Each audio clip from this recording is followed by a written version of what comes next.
রিয়া একে ডাকে দিয়ে বলেছি শোনো আমার তোমার পক্ষে আমার সঙ্গে প্রেম করা ভালো নাই, আর তুমি যদি মেলা টাকা ইনকাম না করো তাহলে আমার দ্বারা প্রেমের সঙ্গে হবে না।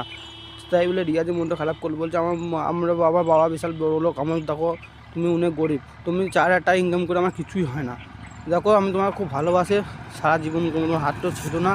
দেখো আমি ঠিক আছে। ও রিয়াজ বাড়ি এসেও মাকে বলে যে মা আমাকে চেন্নাই যাবো, আমি কাজ করতে, আমার সঙ্গে হবে না, আমি একটা মেয়েকে ভালোবাসি, তার জন্যে আমাকে যেতে হবে। মা কান্না করে বলছেন দেখ তুই অনেক বড় হয়েছে। রিয়াজ বাড়িতে বেরিয়ে গেলো। তারপর যাওয়ার সময় মা প্রচণ্ড কাঁদছে।